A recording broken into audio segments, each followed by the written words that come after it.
రేవంత్ రెడ్డి బలపరిచిన అభ్యర్థి సునీతా మహేందర్ రెడ్డిని భారీ మెజార్టీతో గెలిపించాలని మంత్రి తుమ్మల నాగేశ్వరరావు పిలుపునిచ్చారు. అల్వాల్ జయలక్ష్మి గార్డెన్స్లో కాంగ్రెస్ కార్యకర్తలు సమావేశం ఏర్పాటు చేశారు. కాంగ్రెస్ పార్టీ నాయకులు కార్యకర్తలు ప్రతి ఒక్కరూ ఈ 50 రోజులు నిస్వార్థంగా పనిచేసే భారీ మెజార్టీతో సునీతా మహేందర్ రెడ్డి గెలిచేలా కృషి చేయాలని సూచించారు. నాయకులు కార్యకర్తలు ప్రతి ఒక్కరూ పార్టీకి విధేయులై అమ్ముడుపోకుండా నిజాయితీగా పోరాటం చేసి భారీ మెజార్టీతో సునీతా మహేందర్ రెడ్డిని గెలిపించి పార్లమెంటుకు పంపించాలని బాధ్యత మన అందరిపైన ఉందని పేర్కొన్నారు. ఈ కార్యక్రమంలో పాల్గొన్నవారు మాజీ ఎమ్మెల్యే మలిపెద్ది సుధీర్ రెడ్డి, మైనంపల్లి హనుమంతరావు, నక్క ప్రభాకర్ గౌడ్, కుత్బుల్లాపూర్ ఎమ్మెల్యే అభ్యర్థి కొలను హనుమంతురెడ్డి, భూపతి రెడ్డి, కుక్కట్పల్లి ఎమ్మెల్యే అభ్యర్థి బండి రమేష్, ఉప్పల్ ఎమ్మెల్యే అభ్యర్థి పరమేశ్వరరెడ్డి, నాయకులు కార్యకర్తలు అధిక సంఖ్యలో పాల్గొన్నారు.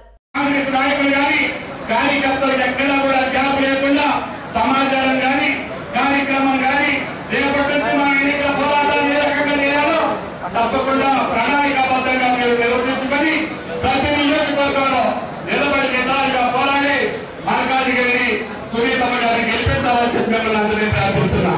తప్పకుండా మన ఎన్నికల్లో తలపడినటువంటి అభ్యర్థులు కానీ రాష్ట్ర కాంగ్రెస్ లో ఉన్నటువంటి అందరం కూడా ఈనాడు తెలంగాణ ప్రజలు రేవంత్ రెడ్డి గారికి మీరు గెలిపించడం మూలనే ఈరోజు మల్కాజిగిరి ప్రజలకి ధన్యవాదాలు తెలియజేస్తున్నారు. ఇంత ప్రాముఖ్యత కలిగినటువంటి నియోజకవర్గం రేపు పార్లమెంటు సీటుని గెలవాల్సినటువంటి అవసరం.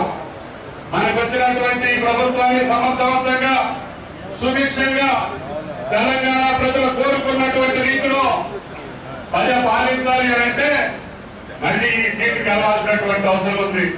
ఎందుకంటే మన గౌరవ ముఖ్యమంత్రి మన రేవంత్ రెడ్డి గారు నిజంగా ఆయన డైనమిక్, నిజంగా ఆయన ప్రజాపాలన కానీ ఆయన 6 గ్యారెంటీల పథకం కానీ ఆయన నిజంగా ప్రజల పక్షపాతి కాబట్టి దానివల్ల నేను గత ప్రభుత్వంలోని ఎలాంటి అభివృద్ధి లేక మా కార్యకర్తల మీద నిజంగా కేసులు అవన్నీ ఉండడం వల్ల ఎంతో చాలా అనుభవించిండ్రు. అట్లాంటి ఎన్నో సమస్యలు ఎదుర్కొన్నాం.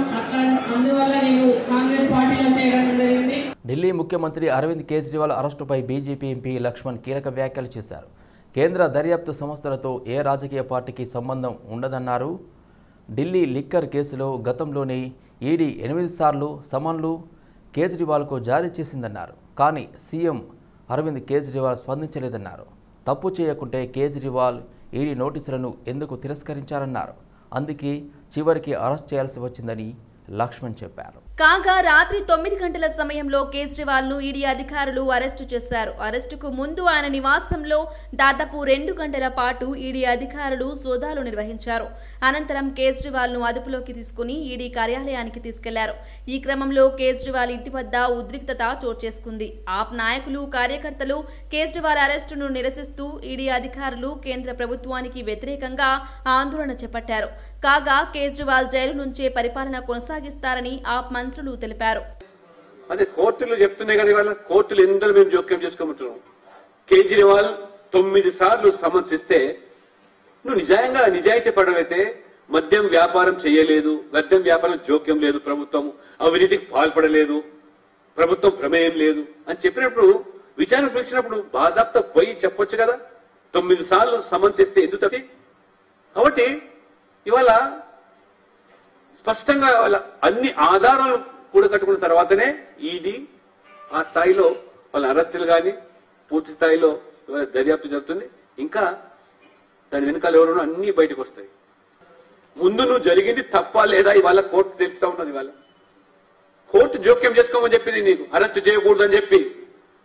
నువ్వు సమన్స్ ఇచ్చినప్పుడు పోయి విచారణ ఎదుర్కొని నిర్భయంగా పోయి చెప్పి రావచ్చు కదా. ఎందుకు తప్పించుకున్నావు? కోర్టు నేను జోక్యం చేసుకోను, అరెస్టు వద్దని చెప్పనని చెప్పింది కదా. ఇంతకంటే ఏం కావాలి? చెంపపెట్టి లాంటిది ప్రజలు గమనిస్తున్నారు. ఈ అవినీతి వ్యతిరేకంగా పోరాటంలో నువ్వు దిగి ఆ రోజు అన్నా హజారే నాయకత్వంలో అవినీతి పాటలుతని చెప్పి ఇవాళ అవినీతి కింగ్ పిన్ గా మారామని చెప్పి ఇవాళ సంస్థలు చెప్తా ఉన్నాయి. ఇంతకంటే దౌర్భాగ్యం ఏంటి?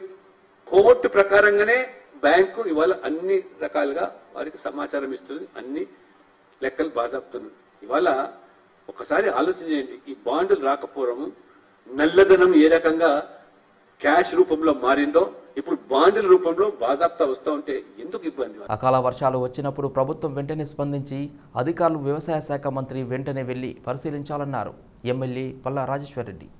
కానీ కాంగ్రెస్ ప్రభుత్వం గత ప్రభుత్వం పైన విమర్శలు చేస్తున్నారని మండిపడ్డారు. ఇక్కడ కూడా రాజకీయం చేస్తున్నారని విమర్శించారు. అబద్ధాల పునాదుల మీద ఏర్పడ్డ పార్టీ కాంగ్రెస్ పార్టీ అని, బీఆర్ఎస్ ప్రభుత్వం అధికారంలో ఉన్నప్పుడు తాము చేసిన పనులను మెచ్చుకున్న మంత్రి తుమ్మల నాగేశ్వరరావు ఇప్పుడు తమపై విమర్శలు చేస్తున్నారని ఆరోపించారు. వారు దరిదాపుగా 40 ఏళ్ల సుదీర్ఘ అనుభవం ఉన్న రాజకీయ నాయకుడు. గతంలో వ్యవసాయ శాఖ మంత్రిగా చేయకుండా వ్యవసాయం మీద మక్కువతో ఉండేవారు. ఇవాళ వ్యవసాయ శాఖ మంత్రి అయిన తర్వాత గత 4 నెలలుగా ఎలక్షన్లో ఏదైతే అబద్ధాలు మొదలుపెట్టిండ్రో ఆ అబద్ధాల పరంపర ఇంకా కొనసాగిస్తున్నారు వ్యవసాయ శాఖ మంత్రులు తుమ్మల నాగేశ్వరరావు గారు. చాలా దురదృష్టం. వారు చేయాల్సిన పని చేయకుండా గతంలో అకాల వర్షాలు కానీ తుఫాను కానీ బీభత్సం జరిగితే దానికోసం గత ప్రభుత్వాలు అంచనా వేయలేదని, జీవోలు ఇవ్వలేదని, మేము మాత్రమే 10,000 ఇస్తామని చెప్పి అన్నీ పచ్చి అబద్ధాలు మాట్లాడుతూ ఉన్నారు. వారందరికీ మీరు మమ్మల్ని తిట్టదలుచుకుంటే తిట్టండి, కానీ చేసిన పనులను కూడా మరలా నాలుక తిరగవేసి మడత వేసి మాట్లాడడం సరైనది కాదు. మీకు శోభనివ్వదు. 40 సంవత్సరాల అనుభవం ఉన్న మీరు, 10 సంవత్సరంలో ప్రభుత్వంలో భాగస్వామిగా ఉన్న మీరు, ఆనాడు చేసిన పనులను గొప్పగా మెచ్చుకున్న మీరు ఇవాళ గత ప్రభుత్వం ఏం చేయలేదని చెప్పేసి ఇక్కడ పంట నష్టం జరిగినా లేకపోతే అకాల వర్షాల వల్ల నష్టం జరిగిన వాళ్లకు చేయూతనియాల్సింది పోయి ఆసరా ఇవ్వాల్సింది పోయి. ఢిల్లీ సీఎం కేజ్రీవాల్ అరెస్టుపై స్పందించారు బీఆర్ఎస్ ఎమ్మెల్యే మాజీ మంత్రి కేటీఆర్. అక్రమ అరెస్టులను తీవ్రంగా ఖండిస్తున్నామన్నారు కేటీఆర్. ఈడీ, సిబిఐ బీజేపీకి అణచివేత సాధనాలుగా మారిపోయాయని వ్యాఖ్యానించారు. కారణాలు లేకుండా ప్రత్యర్థి పార్టీల నేతలను టార్గెట్ చేస్తున్నారని మండిపడ్డారు.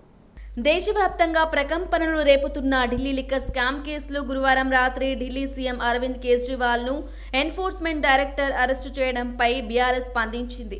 కేజ్రీవాల్ ను అక్రమంగా అరెస్టు చేశారని తాను తీవ్రంగా ఖండిస్తున్నట్లు ఆ పార్టీ వర్కింగ్ ప్రెసిడెంట్ మాజీ మంత్రి కేటీఆర్ అన్నారు. బీజేపీ అణచివేతకు ఈడీ, సిబిఐలు ప్రధాన సాధనాలుగా మారిపోయారని ఆయన వ్యాఖ్యానించారు. ఎలాంటి ఆధారాలు లేకుండానే రాజకీయ ప్రత్యర్థులను లక్ష్యం చేసుకుంటున్నారని, రాజకీయ ప్రతీకారం వారి ఏకైక ఉద్దేశమని కేటీఆర్ మండిపడ్డారు. కాంగ్రెస్ మంత్రులకు రైతుల గోడు వినే సమయం లేదని, అక్రమంగా మామూలు వసూలు చేయడంలో వారు ఆరితేరారని మాజీ మంత్రి సూర్యాపేట ఎమ్మెల్యే జగదీష్ రెడ్డి అన్నారు. తెలంగాణలో కరువు ఉన్న మాట వాస్తవమని చెప్పారు. నల్గొండ జిల్లాలోనే పెద్ద సంఖ్యలో వ్యవసాయ భూములు సాగునీరు అందక ఎండిపోయాయని ఆందోళన వ్యక్తం చేశారు. లో వోల్టేజ్ కారణంగా వ్యవసాయ మోటార్లు కాలిపోయి రైతులకు వేల రూపాయల నష్టం కలగజేస్తున్నాయని చెప్పారు. ఒక్కో మోటార్ రిపేరుకు సుమారు వారం రోజులు పడడంతో మోటార్ బిగించే లోపే పూర్తి పంట ఎండిపోతుందని అన్నారు.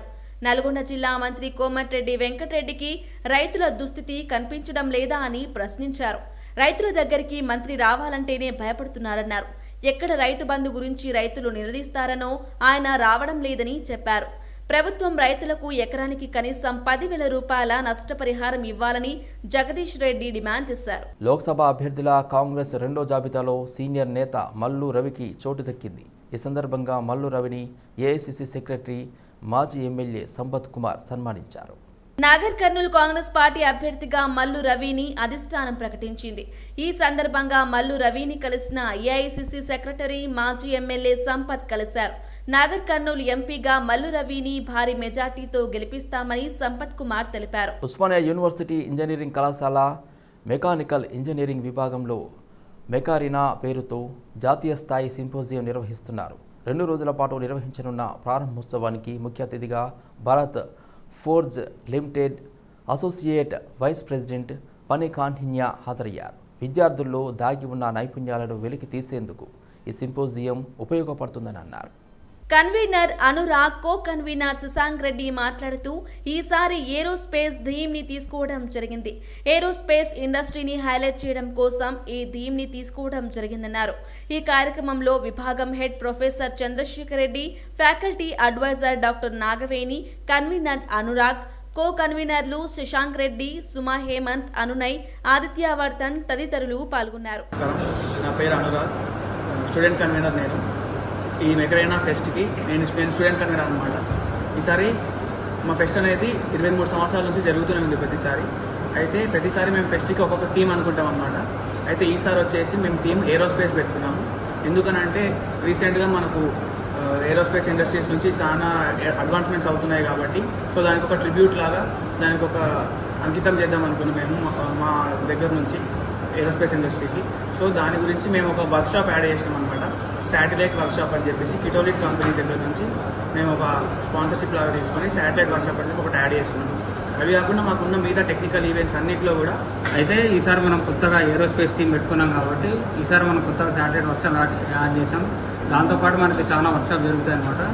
జస్ట్ ఇలా మనకేంటంటే బెస్ట్ అంటే జస్ట్ ఎంజాయ్మెంట్ లాగా కాకుండా మనం టెక్నికల్ నాలెడ్జ్ కూడా స్టూడెంట్స్కి ఇవ్వాలని చెప్పేసి మనం చాలా వర్క్షాప్స్ యాడ్ చేసినాం. మనకి 3D ప్రింటింగ్ టెక్ ఫోర్జ్ అని ఒకటి ఉంటుంది, ఐసింగ్ అని వర్క్షాప్ జరుగుతుంది, ఆర్ఎస్ వర్క్షాప్ జరుగుతుంది, నెక్స్ట్ ఇంకా ఇప్పుడు శాటిలైట్ వర్క్షాప్ జరుగుతుంది. అయితే వీటన్నిటికీ ఫండ్స్ మన స్పాన్సర్స్ ఇస్తారనమాట.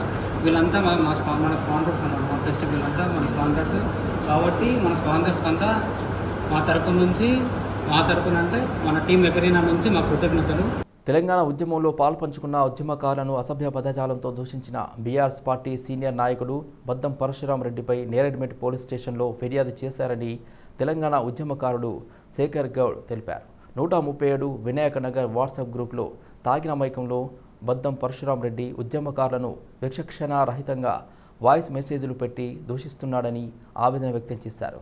పరశురాం రెడ్డిని ప్రశ్నించినందుకు తెలంగాణ ఉద్యమకారుడు శేఖర్ గౌడ్ను విచక్షణ కోల్పోయి నోటికి వచ్చినట్టు తిట్టడమే కాకుండా నీ అంతు చూస్తా అంటూ తీవ్ర పదజాలంతో విరుచుకుపడ్డాడని ఆరోపించారు. సెకండ్ పార్టీ ఫస్ట్ టైం నీకు టికెట్ ఇచ్చినప్పుడు నువ్వు గెలిచినావు, మేమందరం భారీ మెజార్టీతో గెలిపిస్తాం. సెకండ్ టైం నువ్వు ఎందుకు ఓడిపోయినా ఒక మాట చెప్పు. అంటే సెకండ్ టైం నువ్వు నీ వసూలు ఏందో నీ కథ ఏందో ఇవన్నీ అందరూ తెలుసు, ప్రతి ఒక్కరు తెలుసు కాబట్టి నువ్వు ఇవన్నీ చేసినావు కాబట్టి నువ్వు ఓడిపోయావు. ఇంకా కూడా నువ్వు జ్ఞానం తెచ్చుకో. మధ్యాహ్నం పూట తాగుపూట నీ తాగుడు నీ వాయిస్ రికార్డ్ అవన్నీ నా దగ్గర ఉన్నాయి కూడా. నీ వాయిస్ నీ రికార్డ్ తోటి నన్ను బెదిరిద్దాం అనుకుంటున్నావు. నేను బెదిరిస్తే బెదిరిపోయేటోని కాదు.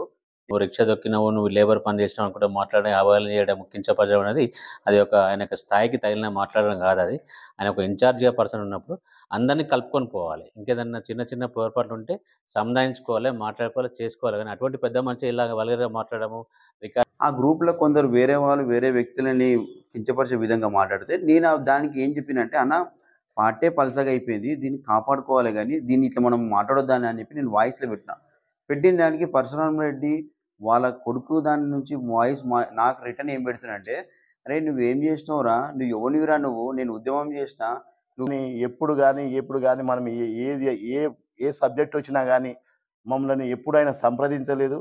ఆయన కార్పొరేటర్ చేస్తా అంటే కూడా బ్రహ్మాండమైన మెజార్టీతో గెలిపించినాం. రెండోసారి ఎందుకు ఓడిపోయిందంటే అతను ఈ తెలంగాణ ఈ మన కేసీఆర్ గారు పంపిన ఇండ్లకు 10,000 రూపాయలు ఇచ్చాడుగా, ఇల్లు తరిచినందుకు ఆ 10,000 రూపాయలు కూడా సక్రమం వంచలేదని చెప్పి పబ్లిక్ టాక్ ఉంది. అయితే నేను ఆ టైంలో నేను సిక్కున్నా. అయితే నాకు కూడా ₹1 కూడా సాయం చేయలేదు ఆయన. కానీ నాలాంటి వాళ్ళు ఎంతమంది కూడా సాయం చేయలేదు. గ్రేటర్ శివారు ప్రాంతంలో ప్రణాళికబద్ధమైన పట్టణీకరణకు హైదరాబాద్ మెట్రోపాలిటన్ డెవలప్మెంట్ అథారిటీ అధిక ప్రాధాన్యతనిస్తుంది. జీహెచ్ఎంసీ పరిధి దాటిన తర్వాత కొత్తగా అభివృద్ధి చెందుతున్న మున్సిపాలిటీలు, ఇతర కార్పొరేషన్లలో అవసరమైన అభివృద్ధి పనుల కోసం హెచ్ఎండిఏ ప్రత్యేకంగా నిధులు కేటాయించడంతో పాటు ఆయా పనులను స్వయంగా చేపడుతుంది. తెలంగాణ రాష్ట్రం ఏర్పాటైన తర్వాత హైదరాబాద్ ఔటర్ రింగ్ రోడ్డు దాటి విస్తరిస్తుంది. ఈ నేపథ్యంలో పట్టణీకరణకు అనుగుణంగా పర్యావరణ సమతుల్యత దెబ్బతినకుండా జీవ వైవిధ్యానికి ప్రాధాన్యమిస్తూ హైదరాబాద్ మెట్రోపాలిటన్ రీజియన్ పరిధిలో పచ్చదనం పెంపొందించేందుకు చెరువుల సుందరీకరణ, పార్కుల నిర్మాణం వంటి పనులు హెచ్ఎండిఏ చేపడుతుంది. తాజాగా గ్రేటర్ శివార్లోని అమీన్పూర్ మున్సిపాలిటీలో 2 చుట్ల ఉన్న చెరువులు, మరో 2 పార్కుల అభివృద్ధికి మొత్తం 3,36,00,000 నిధులతో అమీన్పూర్ మున్సిపాలిటీలో హెచ్ఎండిఏ చేపట్టే పనులు, ల్యాండ్స్కేపింగ్ పనులను హెచ్ఎండిఏ అర్బన్ ఫారెస్ట్రీ విభాగం చేపట్టనుంది. హెచ్ఎండిఏ పరిధిలో ఉన్న లేక్ ప్రొటెక్షన్ కమిటీ చెరువుల సరిహద్దులను నిర్ణయించి వాటి పరిరక్షణకు చర్యలు చేపడుతూ ఉండగా ఆయా చెరువులని స్థానికులకు ఆహ్లాదకరంగా మార్చేందుకు వాటిని అందమైన పచ్చిక బయళ్లతో తీర్చిదిద్దనున్నారు. పెద్ద మొత్తంలో రకరకాల మొక్కలు నాటుతూ పచ్చదనాన్ని పెంపొందించేలా హెచ్ఎండిఏ కృషి చేస్తుంది. స్కూల్ విద్యార్థులకు పోలీసుల పట్ల అవగాహన కల్పించేందుకు నేరెడ్మెట్లోని ఎస్ఆర్డీజీ స్కూల్ విద్యార్థులను నేరెడ్మెట్ పోలీస్ స్టేషన్కు తీసుకువచ్చి అక్కడ ఉన్న పోలీసులతో విద్యార్థులను మాట్లాడించారు. పోలీస్ సిబ్బంది పోలీస్ స్టేషన్లో ఉన్న కమాండ్ కంట్రోల్ కెమెరాల గురించి వివరించారు. బయట జరిగే నేరాలను గుర్తించేందుకు సీసీ కెమెరాలు పోలీస్ స్టేషన్కు ఎలా అనుసంధానం చేస్తారో వివరించారు. From the old PS, Redmond branch. Okay. So we came here to visit police station to see how our policemen are working and how they are saving our lives. What sir said to us, how they are controlling the crime, how they are controlling the people, the traffic. That is what sir explained to you. Third class పిల్లలకి police station visit కోసమని వచ్చాము. అంటే పోలీసులు ఎలా పనిచేస్తున్నారో వివరంగా వాళ్ళకి తెలియజేయాలని police స్టేషన్కి రావడం జరిగింది. సో పోలీసులు రాత్రింపగళ్ళు ఎలా కష్టపడుతున్నారో వాళ్ళ మాటల్లో పిల్లలకి వివరించారు. చాలా చక్కగా వివరించారు. మనకు కనిపించేది ఒకటి, కానీ వాళ్ళు రాత్రింపగళ్ళు ఏకంగా ఒకటిగా చేసి మనల్ని ఎలా కాపాడుతున్నారో, వాళ్ళ నిద్రాహారాలు మనల్ని ఎలా కాపాడుతున్నారో చూపించారు. అంటే ప్రతి ఒక్క పోలీస్కి నా ధన్యవాదాలు తెలియజేస్తున్నాను. ట్రాఫిక్ రూల్స్ పాటించడంతోనే ప్రాణాలు పదిలంగా ఉంటాయని north zone traffic ACP Gandla Shankar Raju పేర్కొన్నారు. నెహ్రూ యువ కేంద్రం సంఘటన్, ట్రాఫిక్ పోలీస్, రోడ్డు రవాణా శాఖలతో కలిసి నేషనల్ సర్వీసెస్ స్కీమ్ సంయుక్తంగా నిజాం కళాశాలలో రోడ్డు భద్రతా అవగాహన, ట్రాఫిక్ రూల్స్ అనే అంశంపై సదస్సును నిర్వహించారు. రోడ్డు భద్రతా అవగాహన కార్యక్రమానికి నిజాం కళాశాల ప్రిన్సిపాల్ ఆచార్య భీమా అధ్యక్షత వహించారు. ట్రాఫిక్ రూల్స్ పాటించకపోవడం వల్ల ప్రతి ఏటా వేలాది మంది తమ ప్రాణాలను పోగొట్టుకుంటున్నారని ఏసీపీ ఆందోళన వ్యక్తం చేశారు. ప్రతి వ్యక్తికి ప్రాణం ఎంతో విలువైనదని, ప్రాణం విలువ తెలుసుకుని నియమ నిబంధనలు పాటించాల్సిన అవసరం ఉందన్నారు. ఒక వ్యక్తి మరణిస్తే వారి కుటుంబ సభ్యులు శోక సముద్రంలో మునిగిపోతారనే విషయాన్ని గమనంలో ఉంచుకోవాలన్నారు. ఈ సందర్భంగా రోడ్డు ప్రమాదాలపై కొన్ని వీడియోలను, చిత్రాలను north zone traffic ACP Gandla Shankar Raju power point presentation ద్వారా విద్యార్థులకు చూపించారు. రోడ్డు భద్రతపై ముఖ్యంగా యువతరం విద్యార్థులు అవగాహన చేసుకుని ట్రాఫిక్ రూల్స్ పాటించాలని నిజాం కళాశాల ప్రిన్సిపాల్ కోరారు. అలాగే సమాజంలో ట్రాఫిక్ రూల్స్, రోడ్డు భద్రతపై అవగాహన పెంచేందుకు తమ వంతు పాత్రను పోషించాలని ఆయన విద్యార్థులను కోరారు. ఆమ్ ఆద్మీ పార్టీ వ్యవస్థాపక అధ్యక్షుడు ఢిల్లీ ముఖ్యమంత్రి కేజ్రీవాల్ అక్రమ అరెస్టుపై ఆ పార్టీ నేతలు నిరసనలు చేపట్టారు. హైదరాబాద్లోని రాష్ట్ర బీజేపీ కార్యాలయం వద్ద Aam Aadmi party Telangana state convener Diddi Sudhakar కార్యకర్తలు ప్లకార్డులతో మోదీ డౌన్ డౌన్ అంటూ నిరసన ర్యాలీ చేపట్టారు. ఆమ్ ఆద్మీ పార్టీ నాయకులు, కార్యకర్తలు బీజేపీ కార్యాలయం ముట్టడి వెళ్లేందుకు ప్రయత్నించారు. అక్కడున్న పోలీసులు బార్కెట్ల ద్వారా వారిని అడ్డుకున్నారు. దీంతో ఆమ్ ఆద్మీ పార్టీ కార్యకర్తలకు పోలీసులకు మధ్య తీవ్ర వాగ్వాదం చోటు చేసుకుంది. ఒక దశలో ఒక్కొక్కరిని ఈడ్చుకుంటూ ఆందోళనకారులను అరెస్ట్ చేసి పోలీస్ వాహనంలో బేగం బజార్ పోలీస్ స్టేషన్ కు తరలించారు. కొద్దిసేపు అక్కడ ఉద్రిక్తత పరిస్థితి నెలకొంది. ఎటువంటి ఆధారాలు లేకుండా తరలిస్తున్న 49 లక్షల హవాలా నగదును ఈస్ట్ జోన్ టాస్క్ ఫోర్స్ పోలీసులతో కలిసి చాదర్ఘాట్ పోలీసులు సీజ్ చేశారు. చాదర్ఘాట్ మీదుగా భారీ ఎత్తున నగదు తరలిస్తున్నట్లు సమాచారం అందుకున్న ఈస్ట్ జోన్ టాస్క్ ఫోర్స్ సిబ్బంది, చాదర్ఘాట్ పోలీసులు కలిసి చాదర్ఘాట్ చిన్న బ్రిడ్జిపై నిఘా పెట్టారు. ఈ క్రమంలో వాహనాల తనిఖీల్లో భాగంగా కారును తనిఖీ చేశారు. వాహనంలో ఉన్న బ్యాగుల్లో 49 లక్షల నగదు ఉన్నట్టు పోలీసులు గుర్తించారు. సంబంధించిన ఆధారాలు, బిల్లులు లేకపోవడంతో పోలీసులు కారులో ఉన్న రవిప్రకాష్ శర్మ, బొజ్జ సంజీవరావులను అదుపులోకి తీసుకుని వాహనం, నగదును సీజ్ చేశారు. సీజ్ చేసిన నగదును ఐటీ శాఖకు అప్పగిస్తామని, ఐటీ నిబంధనల ప్రకారం చర్యలు ఉంటాయని పోలీసులు తెలిపారు. గంజాయి రవాణాపై పోలీసులు ఉక్కుపాదం మోపుతుండటంతో అక్రమార్కులు హ్యాష్ ఆయిల్ను తయారు చేస్తున్నారు.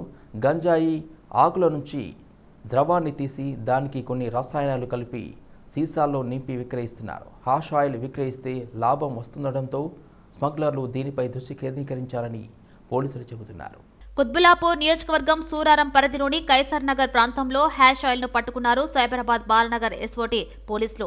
అమ్మకానికి సిద్ధంగా ఉన్న హ్యాష్ ఆయిల్ ను ఆటో డ్రైవర్ అయిన ముదుర్కోలా జీవన్ అనే యువకుడిని బాలనగర్ ఎస్ఓటీ టీం పట్టుకుని విచారిస్తుంది. విచారణలో 3 రోజుల ముందు వరకు అండ్ నుంచి తీసుకుని రావడం జరిగిందని తెలియజేశారు. దీనిని చిన్న చిన్న ప్లాస్టిక్ డబ్బాల్లో ఉంచి ఏరియాలోని వివిధ లేబర్ అడ్డాలలో, కాలేజీల దగ్గర అమ్మకానికి ప్లాన్ చేశారు. సూరారం పోలీసులు కేసు నమోదు చేసి దర్యాప్తు చేస్తున్నారు. అవినీతి అధికారుల భరతం పడుతున్నారు. ఏసీపీ అధికారులు సివి ఆనంద్ నేతృత్వంలో ఏసీపీ అధికారులు లంచం తీసుకుంటున్న అధికారులను రెడ్ హ్యాండెడ్గా పట్టుకుంటున్నారు. రంగారెడ్డి జిల్లా లీగల్ మెట్రాలజీ ఇన్స్పెక్టర్ ఉమారాణి 10,000 లంచం తీసుకుంటుండగా రెడ్ హ్యాండెడ్ గా పట్టుకున్నారు. పద్మారావు నగర్లోని తూనికలు కొలతల శాఖ కార్యాలయంలో తనిఖీ చేసి ఉషారాణిపై కేసు నమోదు చేసి రిమాండ్కు తరలించారు. ఎవరైనా ప్రభుత్వ అధికారులు లంచం అడిగితే ఏసీపీ అధికారులకు తెలియజేయాలని తెలిపారు ఏసీపీ డీఎస్పీ శ్రీధర్. వీళ్ళకు అప్లై చేస్తే 6th షెడ్యూల్ డేట్ ఇచ్చేసేసిండు. ఆ 6th నాడు అతను ఫీ కూడా ఆన్లైన్లో పేమెంట్ చేశాడు. ఇది మొత్తం యాక్చువల్లీ ప్రాసెస్ అంతా ఆన్లైన్లో జరుగుతుంది. ఎవరైనా కూడా వెయిట్స్ అండ్ మెజర్స్ వాళ్ళు ఎవ్రీ ఇయర్ దాన్ని రెన్యువల్ చేయించుకోవాలి, రీవెరిఫికేషన్ చేయించుకోవాలి. దాని గురించి అని వాళ్ళు ఆన్లైన్లో ఫీ పే చేసేస్తారు. పే చేస్తే వీళ్ళు డిస్ట్రిక్ట్ లీగల్ మెట్రాలజీ ఆఫీసరు తర్వాత వాళ్ళ ఇన్స్పెక్టర్ కూడా వెళ్ళి అక్కడ విజిట్ చేసేసి దాన్ని స్టాంపింగ్ చేస్తారు. వెరిఫై చేసి కరెక్ట్గా ఉందని చెప్పేసి స్టాంపింగ్ చేసేస్తారు. ఆ స్టాంపింగ్ చేయడం అనేది డిలే చేస్తూ ఆ ఫీజు కాకుండా ఇంక ఎక్స్ట్రా లంచం కూడా కావాలని చెప్పేసి వాళ్ళ అసిస్టెంట్ మల్లేశం అనే అతని ద్వారా అడిగిపించారు. తర్వాత మల్లేశము ఈ గిరిధర్ ఫోన్ చేసినప్పుడు ఎక్స్ట్రా ఇంకొకటి యాక్చువల్ 7,900 రూపీస్ దాని ఫీ, అది ఆన్లైన్లో పే చేశారు. ఇంకో 10,000 ఎక్స్ట్రా పే చేయాలి. టోటల్ 25 స్కేల్స్ ఉన్నాయి, ఇవి వే స్కేల్స్. 25 వాటికి ఒక్కొక్క దానికి 400 చొప్పున 10,000 ఎక్స్ట్రా పే చేయాలని చెప్పారు. ఆ 10,000 క్యాష్ తీసుకుని ఈరోజు మా ఆఫీస్కి వస్తే అక్కడ కేసు రిజిస్టర్ చేశాము.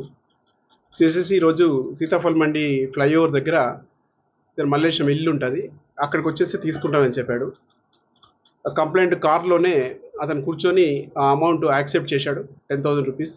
తీసుకోగానే అక్కడే మేము దాదాపు 9:20 అవుతుంది అప్పుడు ఉదయం. ఇమ్మీడియట్లీ పక్కనే అరుగు మీదే కూర్చోబెట్టేసేసి ఆ 2 చేతులు కూడా కడిగిపించాము. వాటర్ కూడా ఫినాప్థిలిన్ పౌడర్ టచ్ చేసినటువంటి నోట్స్ కాబట్టి అతను సోడియం క్లోరైడ్ వాటర్లో ముంచగానే పింక్ కలర్ వచ్చేసింది. అక్కడే బాటిల్స్ కూడా ప్రిపేర్ చేశాము. ప్రిపేర్ చేశాక అతను నాకు సంబంధం లేదు, ఇది మా ఆఫీసర్ తీసుకోమంటే తీసుకున్నానని చెప్పేసి ఇమీడియట్లీ కాల్ కూడా చేశాడు ఆఫీసర్కి. ఆమె కూడా ఇట్లా మనీ ముట్టినాయి తీసేసుకున్నాను గిరి దగ్గర అంటే ఓకే అన్న తీసుకో అని చెప్పారు. ఇమీడియట్లీ వాళ్ళ ఇంటికి కూడా మా ఉమెన్ ఇన్స్పెక్టర్ వెళ్ళిపోయి ఇంట్లో ఆమెని కస్టడీలోకి తీసుకొని ఇక్కడికి ఆఫీస్ తీసుకొచ్చారు. వాళ్ళ అసిస్టెంట్ కంట్రోలర్ గారు ఉన్నారు ఇక్కడ. అసిస్టెంట్ కంట్రోలర్ గారితో వెరిఫై చేస్తున్నాము ఇంకా ఇలాంటి కేసులు ఎన్ని పెండింగ్ ఉన్నాయి, అసలు వేట్లలో ఎలాంటి డిమాండ్స్ ఉన్నాయి, ఏం ప్రాబ్లం ఉందని చెప్పి. తెలంగాణలో మద్యం అక్రమ రవాణా, నాటుసారా తయారీపై పోలీసులు ఉక్కుపాతం మోపుతున్నారు. రాష్ట్రంలో మద్యం ధరల ప్రభావంతో పొరుగు రాష్ట్రాల నుండి భారీగా మద్యం రవాణా జరుగుతుండటం, గ్రామీణ ప్రాంతాల్లో నాటుసారా తయారీ పెరగడంతో వాటిని అరికట్టడానికి పోలీసులు ప్రత్యేక చర్యలు చేపడుతున్నారు. కుత్బుల్లాపూర్ నియోజకవర్గంలో అక్రమ మద్యంపై ప్రత్యేక దృష్టి సారించారు ఎస్ఓటీ పోలీసులు. అక్రమంగా నిర్వహిస్తున్న బెల్ట్ షాపులపై ముమ్మర దాడులు చేశారు. సైబరాబాద్ ఎస్ఓటీ బృందాలు కమిషనరేట్ వ్యాప్తంగా 8 పోలీస్ స్టేషన్ల ప్రాంతంలోని అక్రమంగా నిర్వహిస్తున్న బెల్ట్ షాపులపై దాడి చేసి 796 లీటర్ల మద్యాన్ని స్వాధీనం చేసుకున్నారు. వాటి విలువ 7,48,000 ఉంటుందని అధికారులు చెబుతున్నారు. పేట్ బషీరాబాద్ పిఎస్ పరిధిలోనే 480 లీటర్ల మద్యాన్ని అక్రమంగా రవాణా చేస్తూ ఉండగా ఎస్ఓటీ మేడ్చల్ టీం పట్టుకుంది. మరోవైపు అక్రమ మద్యం అమ్మకాలు జోరుగా సాగుతున్నాయి. ఎక్సైజ్ అధికారులు చూసి చూడనట్టు వ్యవహరిస్తుండటంతో అక్రమ మద్యం వ్యాపారులు రెచ్చిపోతున్నారన్న విమర్శలు ఉన్నాయి. ఎవరైనా ఫిర్యాదు చేస్తే తనిఖీలు చేసి మోకమోబడిగా కేసులు నమోదు చేసి చేతులు దులుపుకుంటున్నారని తప్ప అక్రమ మద్యం అమ్మకాలకు అడ్డుకట్ట వేయడం లేదని పలువురు ఆరోపిస్తున్నారు.